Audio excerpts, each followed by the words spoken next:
Eu trabalhei 10 anos em paróquia e há 16 anos eu trabalho só em hospital. A vida me levou para o hospital e eu sinto assim como é uma graça de Deus estar servindo a igreja dentro da missão, dentro de um hospital e agora com a Pastoral da Saúde mais de perto, com nossa equipe aqui da coordenação.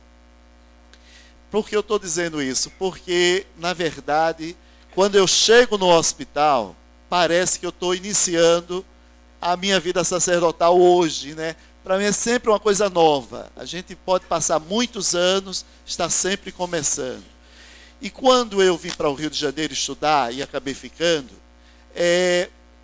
eu fui trabalhar em uma paróquia, estudava e morava em Copacabana, com o Monsenhor Abelho, de saudosa memória. Interessante porque eu quando estava na paróquia, as pessoas vinham conversar comigo. Eu estudei Direito Canônico, tem o padre Franklin que está ali, nosso colega lá de curso. Eu vim estudar Direito Canônico e depois, atendendo as pessoas em Copacabana, eu percebia que as pessoas não tinham problemas ali, não era um problema espiritual, era um problema emocional. E eu não entendia o que estava acontecendo. Até que eu disse, então sabe o que eu vou fazer? Eu vou estudar a psicologia. Aí fui estudar na PUC, psicologia, e eu tive essa graça também, né? Agradeço muito aos jesuítas a oportunidade de estudar lá psicologia. Por isso que esse tema é muito interessante. A psicologia passou para mim como uma grande ferramenta de entender melhor o comportamento humano. Eu pensei que sabia, não sabia nada. A gente está sempre, não é? Como é bom procurar entender melhor o que se passa, não é? No âmago, né? Lá no interior das pessoas. E tem a questão espiritual e tem a questão psicológica, emocional, que influencia muito a nossa vida. Aí eu uso muito essa ferramenta, depois fui fazer psicologia hospitalar. Então, o tema de hoje, vamos falar sobre psicologia do doente e do agente da Pastoral da Saúde. Nós temos essa imagem do iceberg. O iceberg, você sabe como é, né? Tem uma ponta ali de gelo, mas lá embaixo, olha como ele é profundo, né? Como é grande. E quem olha assim pensa, pronto, é isso que eu estou vendo, é só isso. Não, nós somos assim também.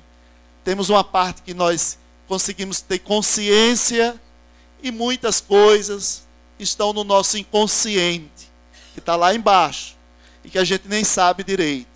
Feliz de quem vai buscando na vida se autoconhecer.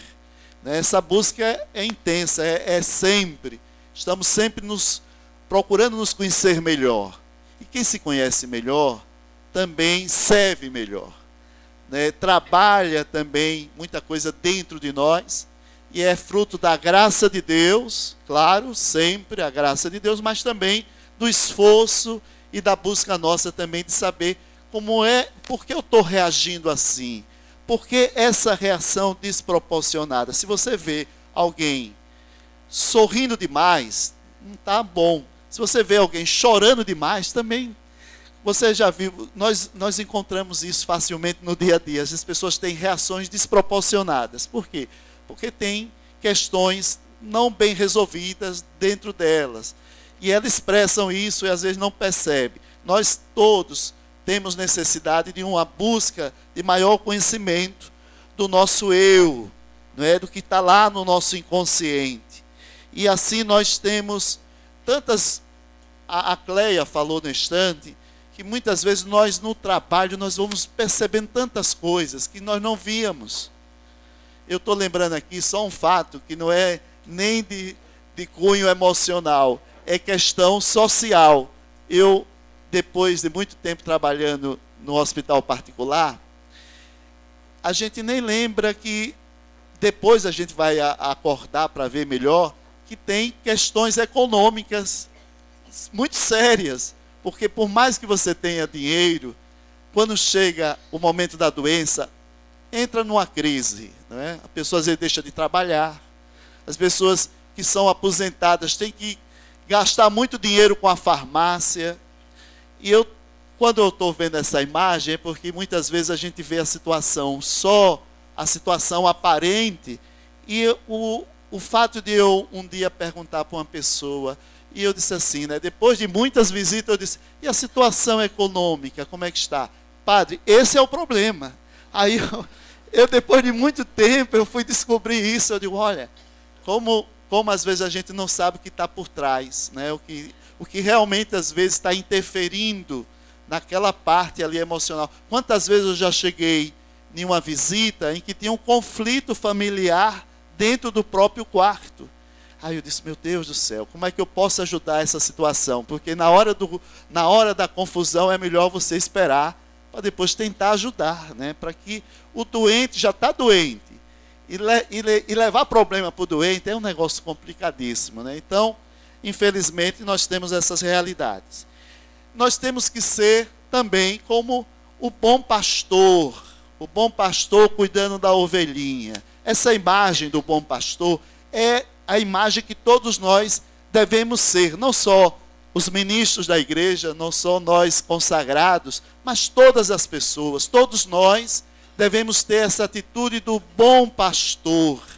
Ou como lá em Sergipe, nós temos Divina Pastora, o santuário da Divina Pastora, mãe do bom pastor, que é Nossa Senhora também. Então é a atitude de carregar no colo, de dar carinho, de não julgar, né? Se tem uma coisa que também quando a gente começa a aprofundar a pessoa humana, a gente não julga. Porque muitas vezes a gente não sabe nada daquela pessoa, a gente só vê a aparência. Como é bom não julgar e servir. Amar é cuidar, amar é estar atento a tudo que a pessoa está ali precisando de você, né? Então, ama e cuida. O bom pastor não está perguntando muito, não faz muito julgamento, ama e cuida. Dois grandes remédios que ao longo da minha história também de padre, eu fui percebendo no hospital. Dois grandes remédios. Tem a parte do tratamento médico hospitalar, tem toda essa parte fundamental, que as pessoas, infelizmente, hoje, é um grande problema também da medicina, que é justamente a questão do automedicamento, né? De se automedicar, e aí você corre um sério risco. Mas, além de toda essa parte da medicina, um grande contributo, e nós sabemos disso, que é a força da oração. A oração tem uma força muito especial. Eu sei que quando alguém está doente, alguém diz assim, vou rezar por você. E nós sabemos como a oração vem para trazer um grande contributo para a situação da pessoa. Eu, quando estou com um problema, eu digo, mãe, reza aí por mim, né? Como a gente sabe como é a força da oração. Vocês sabiam que tem 3 linhas diretas para o alto, para o céu? Quem reza a oração de 3 tipos de pessoas. A oração de uma mãe, isso nós sabemos, como é a força da oração de uma mãe. A oração de uma criança e a oração de um doente. Então, quando eu visito um doente, eu digo, reze por mim, porque ele está tão perto de Jesus e pode falar com Jesus tão facilmente. Então, a força da oração, para quem nós que recebemos do doente, pedimos a ele que reze por nós, e nós, unidos, solidários, para que as pessoas possam enfrentar com coragem, com fé e muito amor, o momento em que a doença bate a porta da nossa casa. Esse remédiozinho aqui, que é a parte fundamental também. Oração e afeto, carinho, aquela atitude que nós encontramos, graças a Deus, em muitos pacientes, na sua casa ou no hospital. Eu digo, Senhor, que ninguém fique sem visita, sem aconchego, sem o carinho. Olha, faz toda a diferença. Eu tenho um doente que está há 8 anos no CTI. É um milagre. 8 anos no CTI. Quando você for lá, Catão, eu vou lhe mostrar o doente. E esse doente passou 3 anos sem se comunicar. Ele não falava nada. Ficava lá, totalmente assim, inconsciente. E eu passava e rezava por ele. Depois, eu comecei a perceber uma coisa diferente. Não, mas peraí, eu acho que ele tá tendo alguma respostazinha. Aí eu conversando com a esposa, ele já está agora se comunicando. Eu digo, opa! Aí começamos a rezar. Quando eu passo, ele dá um sorriso. Quando eu passo, a gente reza uma Ave Maria juntos. Eu às vezes passo e digo, eu passei só para dar um adeus para você. Ele não pode falar, porque depende de uma máquina, né? Todo problema de respiratório, todo esse problema de pulmão é muito sério. E ele depende daquela máquina, mas eu sinto que quantas bênçãos nós recebemos dele. Mas eu outro dia conversando com a esposa, eu disse assim, por que ele está esse tempo todo aqui no hospital? Ela disse, padre, é o amor. É esse amor que eu tenho que está aqui com ele, que o sustenta. E eu não tenho dúvida disso, não é verdade? É o amor que faz com que as pessoas recuperem, tenham ânimo, tenham força para aguentar, mesmo quando você tem uma doença crônica, você consegue, graças ao afeto, ao amor. E quando isso não tem, é muito triste. É muito triste ver uma pessoa abandonada, sem carinho, sem afeto. É muito triste. Vocês sabiam que uma criança, que ela não para, a criança é assim mesmo, né? A criança, ela quer expressar todo o amor que ela recebe. Por isso que ela sente necessidade de manifestar esse amor que ela recebe tanto. Se você vê uma criança muito parada, uma criança muito quieta no canto, é que ela não sente, ela não recebe, e ela não tem necessidade de passar o afeto. Continuemos. Bom, os extremos são perigosos. Isso em tudo na vida, todo extremo é perigoso. Por isso que a palavra, a temperança, é um dom do Espírito Santo, a temperança, o equilíbrio. Por isso que a virtude está no meio. Por que eu falo isso? Eu vou dar um exemplo. Quantas vezes as pessoas chegam no hospital, às vezes acabam uma visita, chega lá na capela com entusiasmo. É bom, o entusiasmo é ótimo, mas chegam assim com a euforia, alegre demais. Eu digo, tá, ele continua conosco, continua. Então, vamos ter uma alegria mais moderada, né? Mais moderada. Por quê? Porque amanhã tudo pode mudar. Ou até no próprio dia mesmo tudo muda. Na mesma hora, né? Assim, às vezes você está assim com o doente, tudo muda. Alegria demais não é bom, porque as pessoas ficam assim em euforia. Não, calma, alegria, menos, né? Menos, pode passar. E o contrário, o outro extremo, é a melancolia. A pessoa chega para baixo, quase uma depressão, né? Chega para baixo, triste. Aí eu digo, peraí, calma. Isso vai passar também. Não precisa ficar tão triste assim. Então, tudo requer o equilíbrio. Por que essa ponte? Por que essa ponte aqui? Porque lembra que tem até uma historinha, né? O mestre vinha passando por uma aldeia e tinha um discípulo do lado. E quando ele ia passando, um jovem chegou e disse assim, homem de Deus, homem de Deus, o que é que eu devo fazer para seguir esse caminho do Senhor? Ele olhou para o jovem assim e disse, leve a vida mais sério, procure fazer mais as suas obrigações, não se divirta tanto, leve a vida com mais seriedade, com mais disciplina. Ele falou para um jovem e o discípulo observando. No final da aldeia, chegou uma outra pessoa e disse, homem de Deus, o que devo fazer para encontrar o caminho certo? Ele disse assim, se divirta mais, procure viver mais descontraídamente, né? Procure ficar mais leve na vida, brinque mais, sorria mais, e aí você vai encontrar o caminho. Aí o discípulo disse, espera aí, eu não estou entendendo nada, o Senhor falou uma coisa lá atrás, para a pessoa ser mais séria, agora falo para a pessoa ser mais descontraída, eu não estou entendendo nada. Ele diz assim, não, a vida cristã, como toda a vida nossa, deve sempre ser do equilíbrio. É como se você estivesse atravessando uma ponte, sem ter nada aqui do lado. Essa tem, né? Mas é um precipício.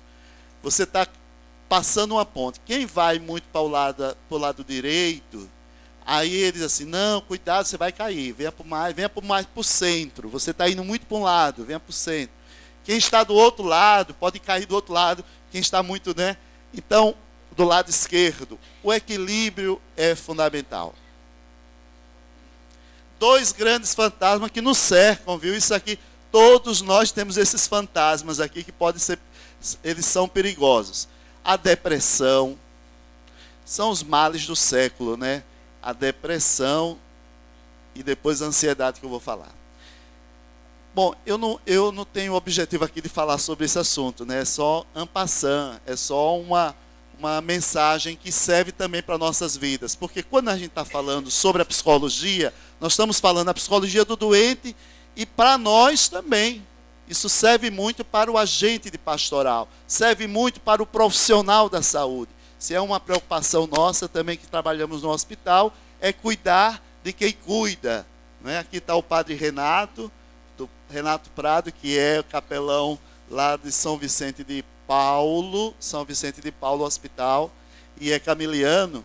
Então, se tem uma preocupação nossa, é estar sempre perto do profissional da saúde para conversar com ele. E é preciso essa força do alto e também da consciência nossa que a depressão pode bater a porta de qualquer um de nós.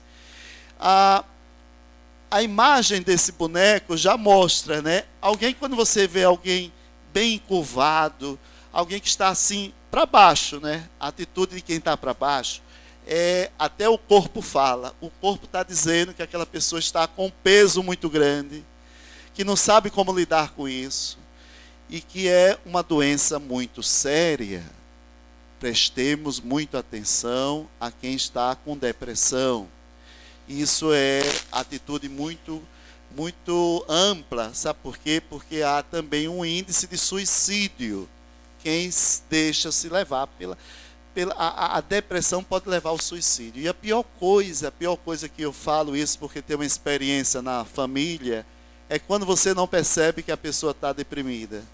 E a pessoa está passando por uma depressão, e aí, às vezes, não tem tempo de nós socorrermos. E quem passa na família pelo suicídio sabe como é difícil, é muito difícil.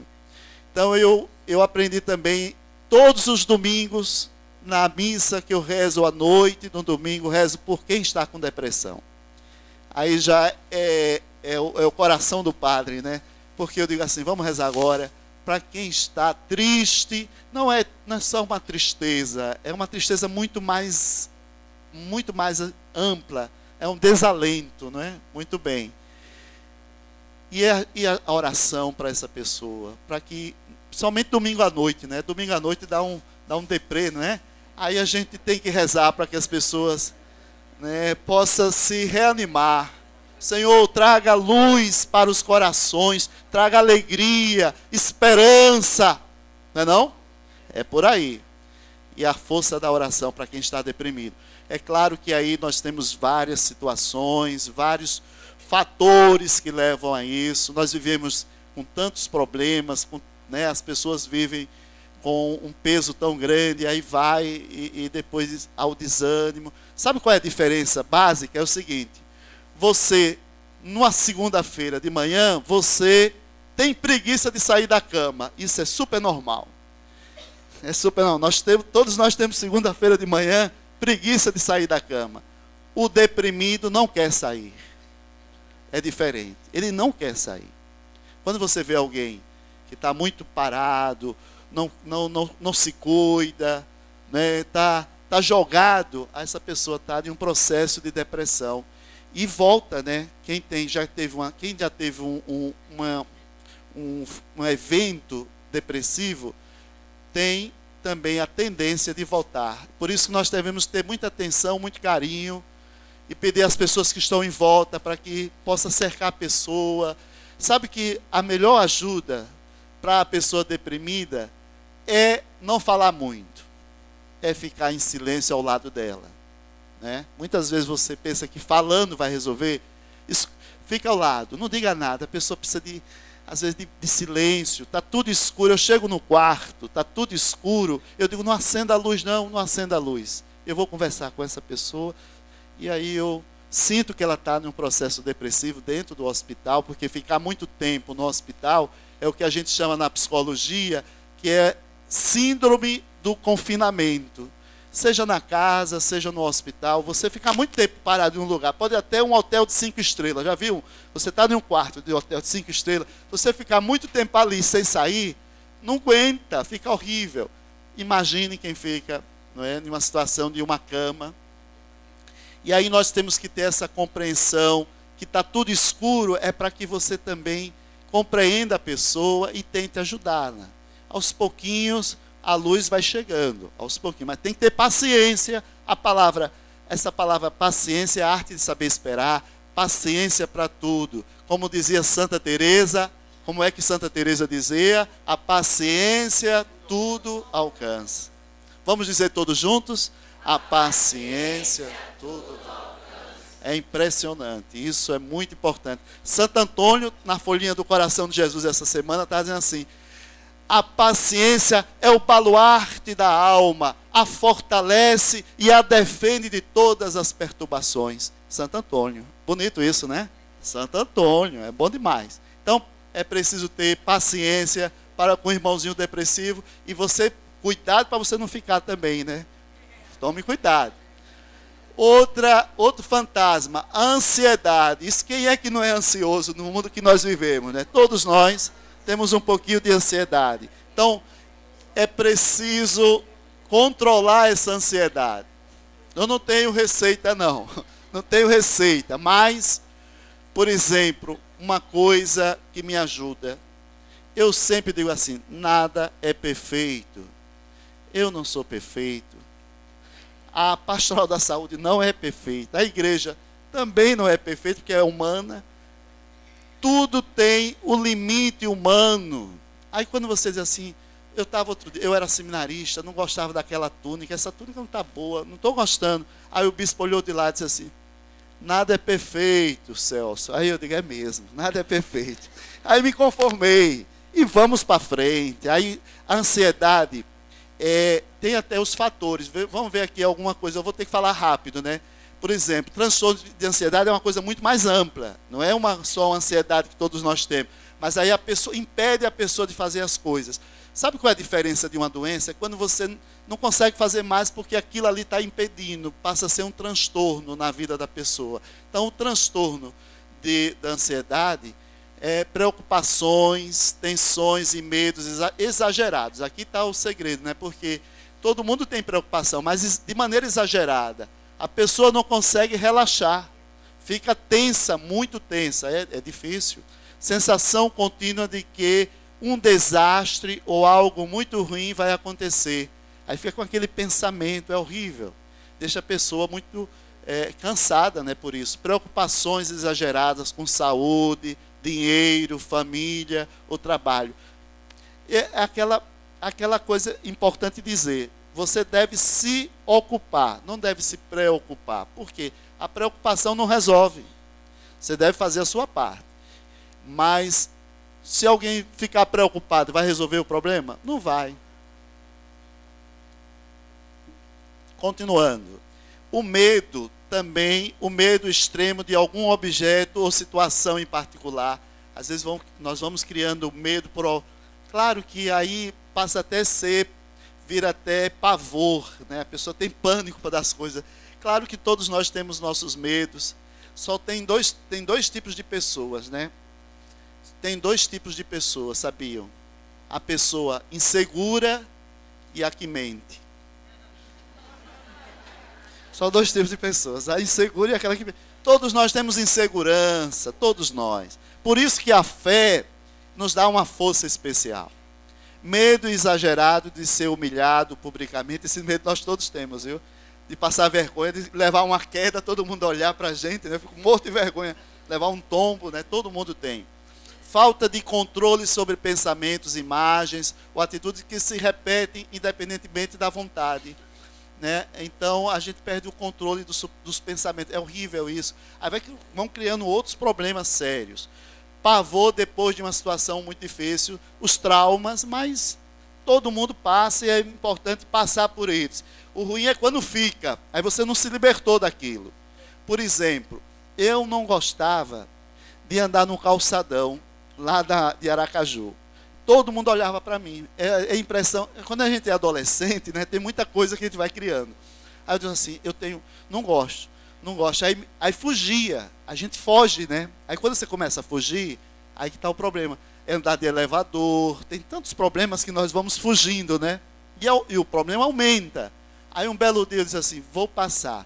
Me senti mal, passei no meio de todo mundo.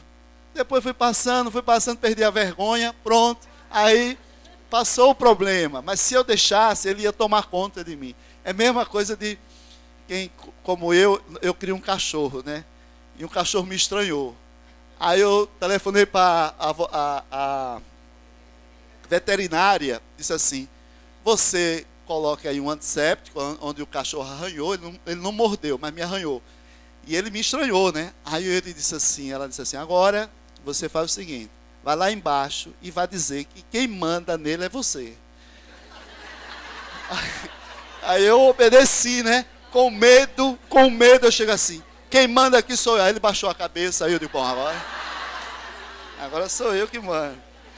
Bom, e aí a gente vai passando as dificuldades. Todo mundo passa por experiências, né? A gente supera com a força, com coragem. Mesmo que se você não tenha coragem, demonstre ter coragem, que ninguém vai perceber, não. Olha, mecanismo de defesa. Aqui entra o que eu acabei de falar. Quais são os mecanismos de defesa? Tem muitos. Tem mecanismos de defesa negativo, que eu não vou falar. Sabe, um mecanismo de defesa negativo é quando você enfia a cabeça no buraco. É a síndrome de avestruz. Você não quer ver o problema, não enfrenta o problema, e aí ele cresce. Esse é negativo, porque as pessoas têm muito mecanismos de defesa negativos, que é prejudicial à saúde. Mas mecanismo de defesa positivo é a racionalização, pensar coisas boas. Trabalhar o pensamento, principalmente quem passa por depressão, isso é fundamental. Enquanto houver, vamos ler juntos? Enquanto houver vontade de lutar, haverá esperança de vencer. Alguém está subindo aqui com dificuldade. A pessoa que pensa positivo, ela tem uma força muito grande. Vamos para frente. O enfrentamento é outro mecanismo de defesa, né, que nos ajuda a defesa. Por exemplo, olha, eu uso muito essa imagem para quem está com câncer. Quando a pessoa está com câncer, eu chego, e aí entra a palavra enfrentamento, quando você tem que enfrentar mesmo, senão você vai morrer mais rápido. E claro que tem casos e casos. Tem casos em que a pessoa consegue superar um câncer. Normalmente, a pessoa vai administrar e outros vão ter que chegar o momento final. Mas eu digo assim, olha, você está com câncer. Você está com uma montanha na sua frente. Se alguém falar que não existe montanha, está errado. Tem uma montanha. Se alguém falar que existe uma montanha muito grande que você não vai conseguir ultrapassar, também está errado, não é? O que é o ideal? É dizer assim, você vai ter que subir, você vai ter que enfrentar. Toda subida é difícil. Ninguém pense que é fácil, não. A quimioterapia é complicadíssima. Quem é médico, quem tem médico, quem é médico, levante a mão aqui. Quem é médico? Além de tem uma médica lá, seja bem-vinda. Tem aqui o cartão, tem mais algum médico? Então, nós sabemos como é difícil para quem tem que enfrentar uma subida. Mas, enfrentando, você consegue dar pequenos passos. Para que você conseguir alcançar, por exemplo, o Himalaia, que está perigoso agora, ninguém vai não, agora, não vá para o Himalaia agora não, deixe passar o terremoto. Vamos rezar para o pessoal do Nepal.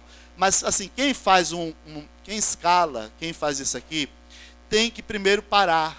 Por isso que a pessoa que está em um tratamento, ela para, ela tem que dar um tempo para depois continuar. Continuemos então. Essa palavra é muito bonita, né? Na psicologia a gente aprende muito essa palavra que foi extraída da física, resiliência. A psicologia pegou da física. aqui essa imagem está mostrando, dá para entender o que é resiliência. Tem gente que é como seta, bate no muro e para. Não consegue resolver, aí desanima. Mas o ideal da vida é você conseguir contornar o muro e continuar seu caminho. Tem um problema? Obrigado, Senhor. Esse problema é uma oportunidade para o meu crescimento.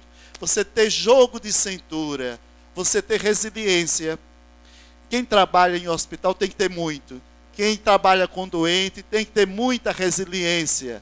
Isso é importante. Senão você se quebra. Quem é muito duro se quebra. Então nós temos que ter resiliência. Obrigado pelo aviso. Obrigado pelo aviso. Vamos embora, vamos continuar.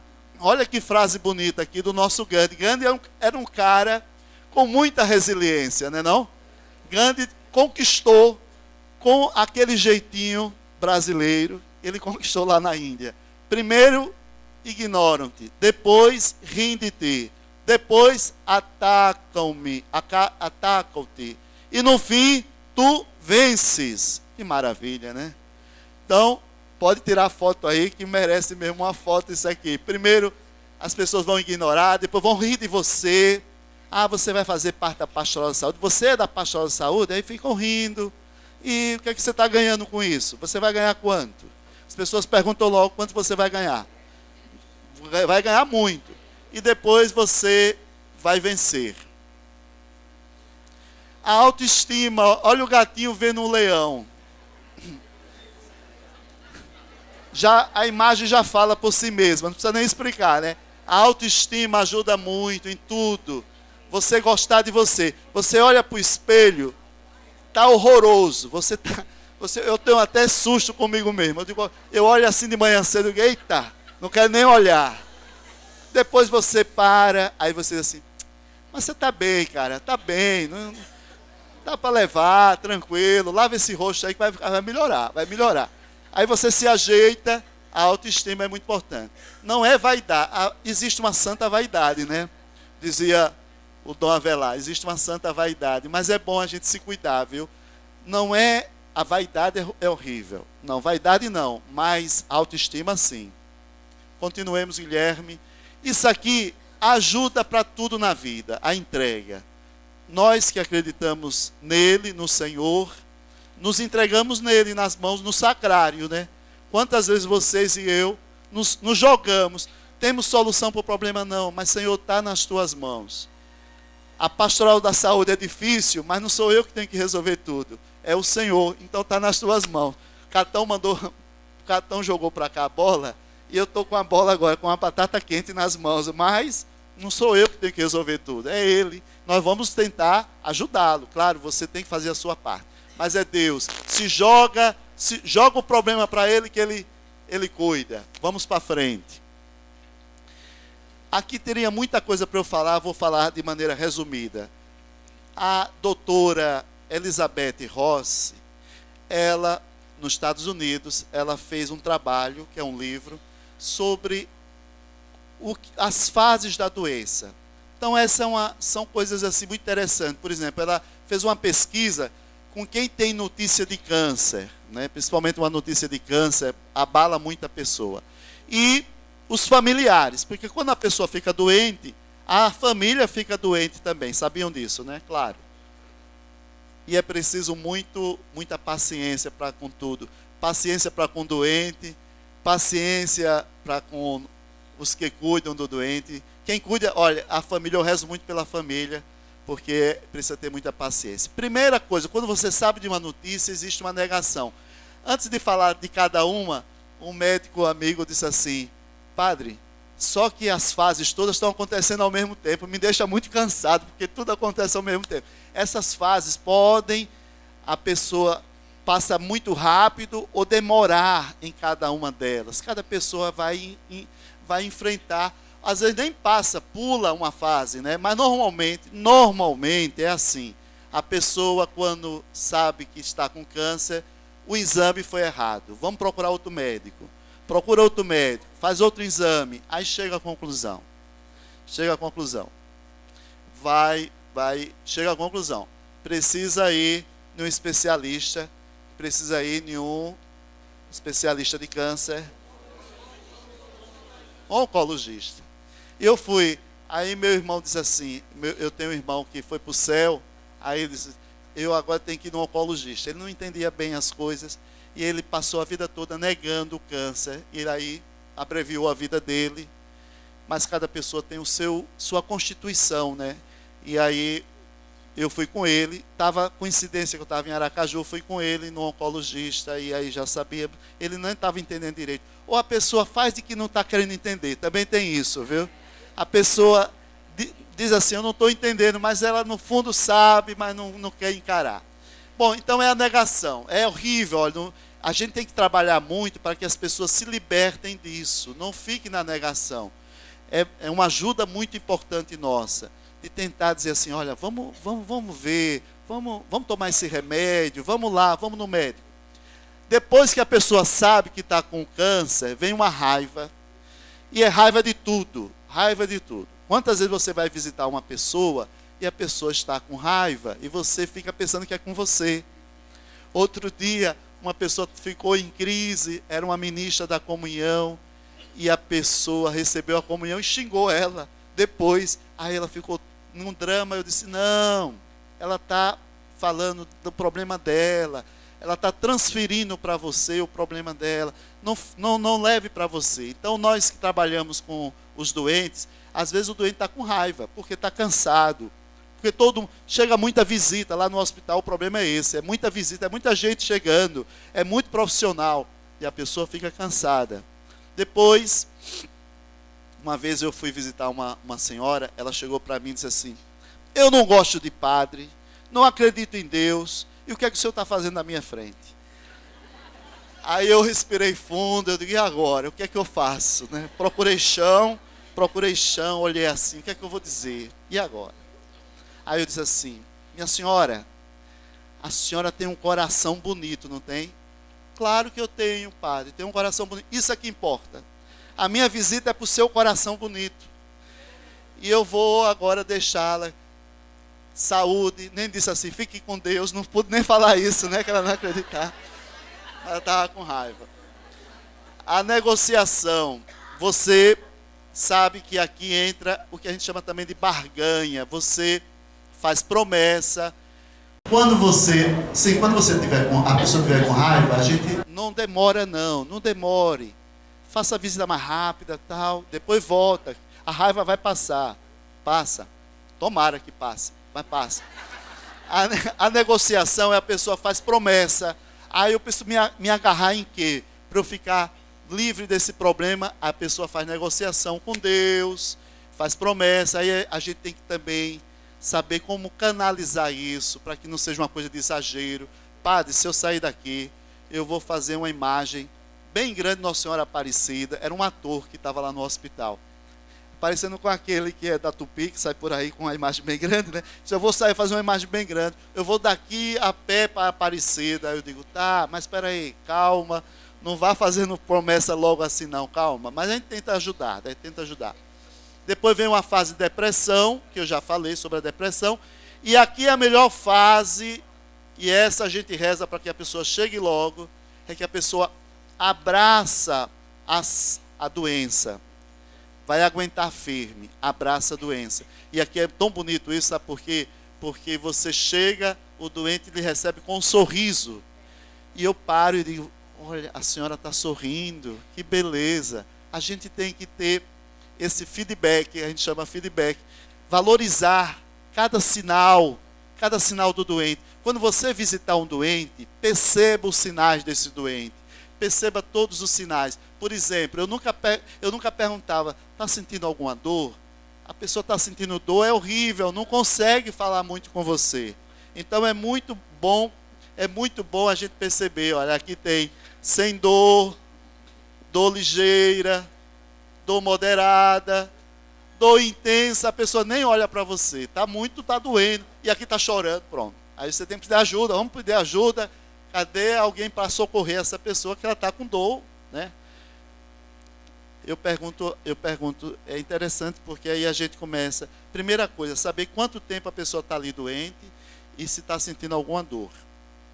Muito bem, tem recado para mim, depois eu vejo. Agora vamos para frente. olhar no contexto. Olha, os sinais. Muitas vezes você vai visitar o doente, você não está percebendo os sinais do doente. Então, já que você sabe que tem a fase, você diz assim, aí você olha, esse doente está deprimido, esse doente está aceitando a doença, esse doente está com raiva. Você sabe, assim você percebe os sinais. O olhar do contexto. Eu olho assim, ninguém percebe, mas já olhei tudo. Esse olhar é muito importante para nós, porque ali você sabe se ele tem algum sinal religioso, se tem uma imagem, é católico, tem um terço, é católico. Às vezes tem uma Bíblia, aí eu digo, o senhor é evangélico? Não, padre, eu sou católico, então eu vou com minha Bíblia aqui também. Eu digo, que bom, né? A gente se engana também. E às vezes é importante esse contexto. Não cansar os doentes, isso é fundamental. Depois nós vamos ouvir aqui mais sobre isso, não cansar o doente. Sentar para ouvir é muito importante. Vocês sabiam que isso eu descobri depois, em uma palestra lá em São Paulo, que quando você chega para um doente, os chinelos estão sempre, sempre arrumadozinho, não está? Quem é doente deixa o chinelo bem arrumado, não deixa? Você sabe o que é isso? Isso quer dizer o seguinte, dali do chinelo para cá é o espaço dele, você não entre. Ele está delimitando o espaço. Fique para lá do chinelo, fique para lá. Não queira chegar muito próximo de mim, né? Tem pessoas que têm boa vontade, vão logo pegando no pé, na perna. Não, isso não pode. Isso é você invadir a privacidade da pessoa. Só se for uma pessoa muito íntima, né? Pode pegar no pé, na perna, só pessoa muito íntima, não pode ser assim. E você ter muito respeito, é sagrado, o doente é sagrado. Você ter ali, eu vou ficar aqui, porque ele precisa desse espaço. Continuemos. O nosso semblante, sabe aqueles olhos no nosso rosto? O rosto fala. Se você está muito para baixo, se você vai visitar um doente, o doente quase vai dizer assim, eu quero lhe ajudar, eu vou lhe ajudar. Não é? Você fala com o seu semblante. Então é preciso ter sensibilidade, captar os sentimentos. Olha, se tem uma coisa importante na pastoral da saúde, que a gente tem que fazer muito exercício, é perceber o que é que o doente está passando para mim, quais são os sentimentos. Isso é o exercício de você perceber a emoção do outro. Muitas vezes a gente olha e não vê. Quando você vai exercitando, você diz assim, olha, eu estou entendendo. Você não precisa falar não que você está entendendo. Não diga o que você percebeu. Não fale não, mas você vai trabalhando aquilo. É bom isso, porque aí o diálogo fica muito interessante. Sinceridade nos elogios, a gente chama isso de reforço positivo. Olha, que cabelos bonitos, a senhora está com o cabelo branco, bonito, e está mesmo. Aí a pessoa diz, é mesmo, pai, já me disseram isso. Se você fizer elogio só por elogiar, as pessoas percebem que não é sincero, tem que ter uma sinceridade.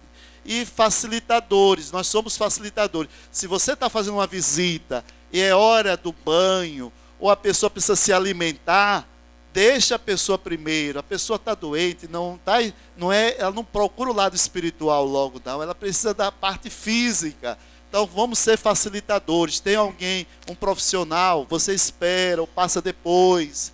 Isso vai ajudar muito, né? Nós não podemos dificultar. Desafio, saúde emocional para nós e para todos, evitar a neurose religiosa. Aí que precisaria de um outro momento falar sobre neurose religiosa, porque também é um assunto polêmico e as pessoas, às vezes, uma coisa que a gente percebe que é neurose religiosa, quando você passa a ser chato. Tem católicos chatos, tem evangélicos muito chatos, tem pessoas que querem que você, na visita, você quer que a pessoa mude de vida, ou não é? Quer converter logo a pessoa, não leve pacote religioso logo não, acolha a pessoa. A evangelização é o seu testemunho e a caminhada juntos. Quando você caminha muito com a pessoa, você é capaz de falar de um tema que para mim, para todos nós é muito difícil, falar sobre a morte, o tema da morte. Quando você chega a isso é porque você já caminhou bastante com a pessoa. E pode falar sobre isso. E a pessoa quer. Se a pessoa quiser falar. Porque tem casos em que o doente está numa fase terminal e que a gente precisa também falar. Mas a neurose religiosa é um perigo, viu? Superstições demais. A pessoa fica muito supersticiosa, acaba virando uma neurose, fica uma mania, cheia de mania. Opa, a gente pode ter cuidado. Como eu sou torcedor do Flamengo, tenho tanta mania que agora eu estou diminuindo. Estou diminuindo, que eu estou vendo uma neurose esportiva, né? Tem a neurose esportiva, eu estou diminuindo um pouquinho, mas todo torcedor é um pouco neurótico. Todo torcedor é um pouco neurótico. Vamos para frente. Vamos. Olha que encontro bonito, olha. Aqui são duas santas, futuras duas grandes santas, duas beatas, bem-aventuradas. Eu poderia falar muita coisa sobre elas duas, vamos para frente. Eu quero falar só sobre uma frase que em todo encontro, esse vai ser futuro santo também, carioca, viu? Um outro santo carioca. Sabe qual é a frase que ele usava todo encontro que ele tinha? E ele era o presidente da CNBB. Em que posso ajudar? Vamos repetir essa frase? Em que posso ajudar o senhor? O senhor está aqui precisando de alguma ajuda. Então é isso. Senta, né? Não, ajuda é isso. Aonde você estiver, você pode dizer de uma reunião, em qualquer lugar, na paróquia, no hospital, em que posso ajudar. Ele tem essa frase, em que posso ajudar. Você fazendo isso é muito bonito. Continuemos. Eu sou apaixonado por ele, porque Dom Avelar, ele fez um poema para o irmão Estômago. O estômago ficou com câncer. Ele teve um câncer de estômago. Ele fez um poema. Ele diz assim: eu falo tanto em fé, para as pessoas confiarem em Deus. Na hora em que eu estou passando por isso, eu tenho que dar o meu testemunho. E é muito bonito isso. A importância de você dizer assim. Outro dia tinha um padre nosso aqui da arquidiocese, ele tem que fazer uma neurocirurgia de emergência. Ele disse assim: não, estou confiante, porque eu falo lá na missa, para as pessoas terem confiança, eu tenho que ter confiança agora. Eu tenho que dar o testemunho, né? É fácil falar, mas na hora que a gente passa, é importante você dar. E ele fez um poema, ele botou assim: irmãozinho Estômago, eu gosto muito de você, eu sei que você está doente, gosto muito de você. É muito bonito isso, é muito bonito. Olha aí como mandou. Esse aqui a gente não precisa nem falar nada, né? Olha que coisa bonita. Esse a gente não fala nada. Olha, eu tenho uma frase dele aqui. Que coisa bonita o Papa diz aqui. Olha que coisa bonita. Penso na fé firme das mães ao pé da cama do filho doente. Se agarram a um terço. Isso é de quem vive, né? A frase do Papa é de quem vive. Pensa na mãe que está com o filho doente. Se agarra a um terço. E a esperança em uma vela que se acende em uma humilde casa. E a olhar o Cristo crucificado. Isso é do Papa. Isso aí, eu sou apaixonado por eles. Todos nós, né? Vamos para frente. Porque crianças não podem lutar contra o câncer sozinhas. Essa é a frase. Crianças não podem lutar contra o câncer sozinhas. Precisa de ajuda. Bonita essa imagem. Muito bonita, né? E eu termino com o poeta Tagore. O poeta Tagore, um poeta indiano. Ele diz assim: é o que eu vou dizer para vocês. Gosta de Tagore? Alguém já viu falar Tagore? Gosta dele? Ele esteve no Rio de Janeiro, já morreu, é um poeta indiano. Ele disse assim, o poema dele diz assim: o sol estava pondo-se quando olhou para a terra. E diz assim: vou-me embora, quem ficará no meu lugar? O sol pergunta: quem ficará no meu lugar? E de uma humilde casa, uma simples lamparina disse: farei o melhor que eu puder. Farei o melhor que eu puder. É isso que nós devemos dizer para ele: Senhor, eu sei que diante do sol eu sou uma chamazinha, só essa velazinha, mas farei o melhor que eu puder. E por isso nós agradecemos a todos. Obrigado pela paciência.